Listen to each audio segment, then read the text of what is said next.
housing in the internal cage. You! I'm sick and fucking tired of coming down here and looking at this piss-faced drunk. Every time I went up there, pages are torn from the books, documents and briefs and transcripts. Transcripts are strewn all over the cell.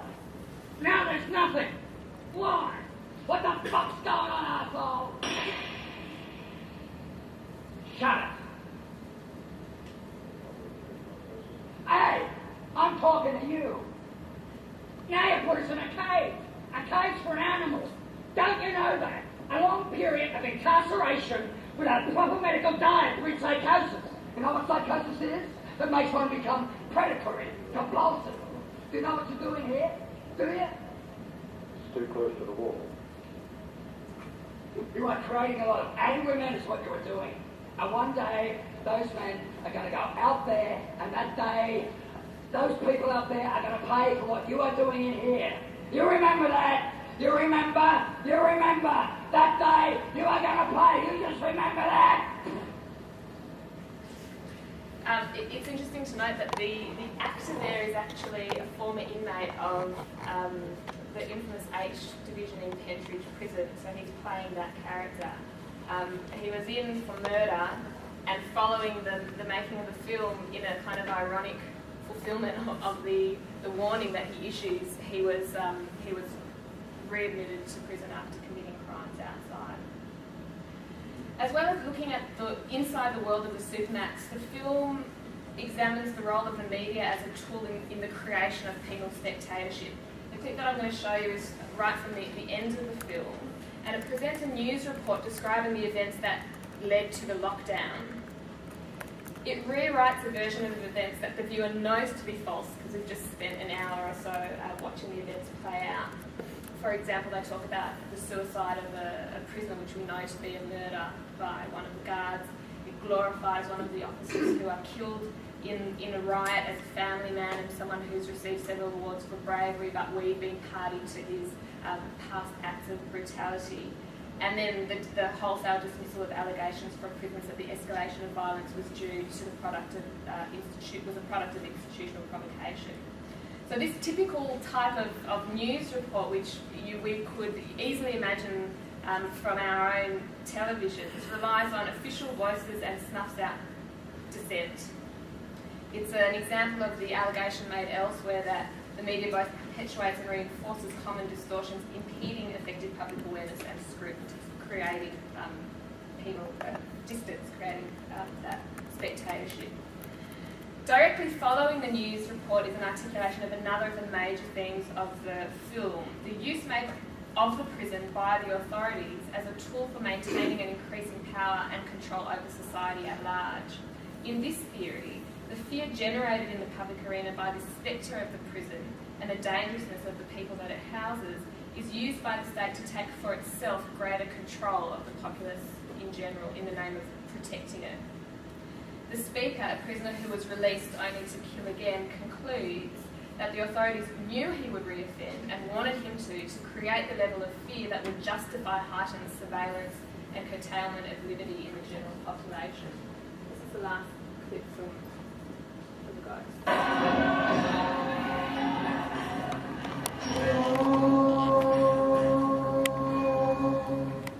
The Central Industrial Prison is now on 24-hour-a-day lockdown. Administrators were forced to institute the lockdown because of the latest wave in a flood of violence that has plagued the institution for years. This past year, 2,500 incidents of violence have been recorded. In the last 5 weeks alone, there have been 5 deaths. Today's incidents culminated when, within hours of each other, 2 bodies were removed from the prison. Early this morning, inmate Gressner was found dead in his cell. Gressner was facing 4 life sentences for murder, hanged himself during the night. Correctional peace officer Dennis Anthony Posner was attacked by an inmate and killed. He was stabbed more than 50 times in the chest and abdomen. Officer Posner, who had been with the department for 7 years, had 2 commendations for bravery. He leaves a wife and 3 children. As for claims by prisoners that the violence was triggered by ongoing harassment of inmates, prison administration sources dismissed the charges as nonsense. I'm Diane Vite, News at 6.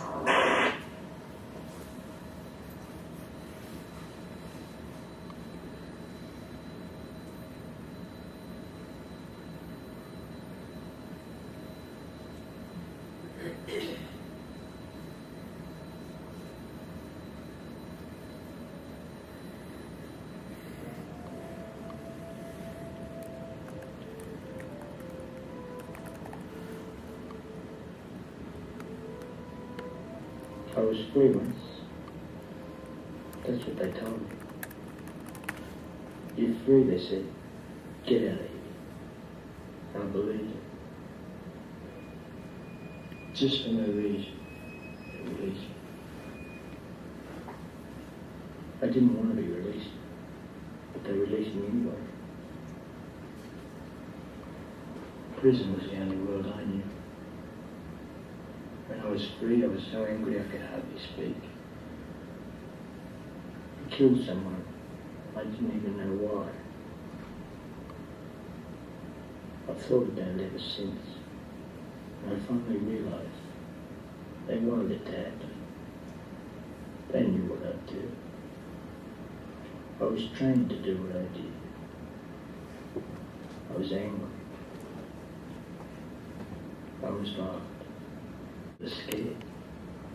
They're scared of each other because of people like me. That's the way they want it, because then it always stays the same.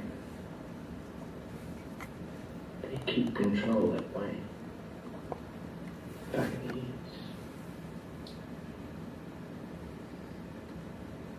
Fucking fools. I was never free. Nobody's ever free. One man released, so they can imprison the rest of the world. So while you may accept or reject the theory that's put forward by prisoner Glover, it's only a sideways step to say something that we indeed know to be true, which is that that law and order politics is used, often when not justified, drawing on moral panics and fear in the community to advance interests relating to gaining and holding power. In this way, the allegation that the penal realm is manipulated by the powers that be for ends that actually have nothing to do with prisons or prisoners emerges as a shockingly mundane observation. I'm going to leave Ghost there. I really want to show you one clip from Chopper, so I'm going to take to 11:20 if that's okay. Yeah, we won't have time for questions. So. Okay. Is that all right? Yeah. Okay. Chopper is a different kind of film. It's been described as horrifically hilarious. It's a movie about Mark Chopper Reid, who's the most notorious living Australian celebrity criminal, and it's a character movie more than a prison movie. It's about Chopper himself, who describes himself as just an ordinary bloke who likes a bit of torture.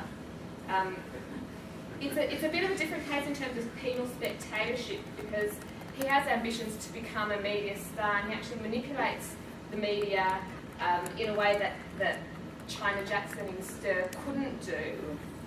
And this is possible perhaps because of the phenomenon that Jock Young calls a key transformation in late modernity, the rise of celebrity to replace notions of class or traditional concepts of authority, where success is venerated above all else and anybody can become a celebrity. So it's no accident that the film both opens and closes with Chopper watching himself on TV talking about his exploits. So the clip that I just want to show you is it's an interesting, in terms of where it leaves us with penal spectatorship, because Chopper is a violent film, but it's also a finely honed comedy, and arguably the comedy allows and creates an experiential distance, although here less from the pain of imprisonment than from the realities of crime. Reid admits to 19 murders, but was only ever charged and was acquitted of the one that he was charged with. And this clip gives an account of that charge as a kind of rhyming pantomime, inviting the audience to forgive the violence because Chopper is so charming, and as he calls himself, he's such a scallywag. And that the clip ends with a portrayal of Chopper's that celebrity status and his expert manipulation of the media, and I'll end there too. Okay.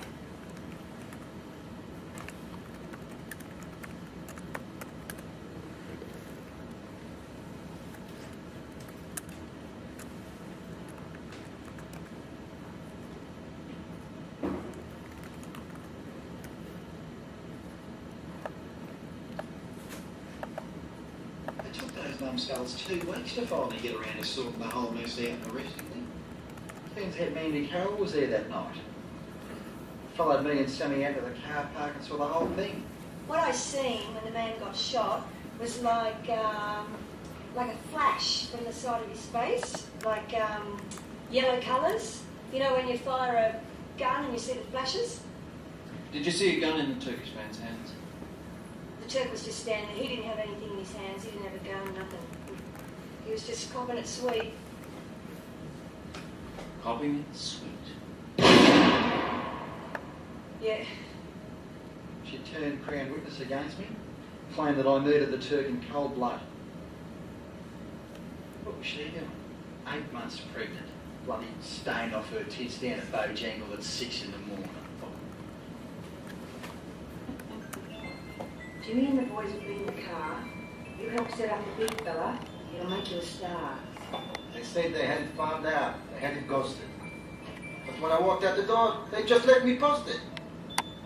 The guy was for real. It was no lark. But the twig took him out of the wrong car park. Silly boys. That's all the chopper had to say. Poor little Sammy got blown away. The knuckleheads. I could have shot him in both kneecaps and finished the game of cards before this crew of retards got their act together. Look, I'd like to thank my legal team for all their hard work. Solicitor Mr. Pat Hutton, my barrister Mr. Morris Jeffrey over here, and Queen's Counsel Mr. Damien Collins. It was their bloody sterling legal work that helped me beat the charge. I'm just bloody wrapped. Alrighty? I beat the murder blue on the grounds of self-defence, but I got 5 years for malicious wounding and other assorted scallywag behaviour. Now, I don't want to put shit on myself, right? But the shooting of Sammy the Turk at Bojangles nightclub is the most shit-plot bloody non-event murder case in Australian criminal history. But for some reason, I get all these bloody letters from all over the world and photos where all these crackpots have gone down and taken photos of them. So I got a letter here from the sheriff of Sparks County, Nevada, wishing I was there.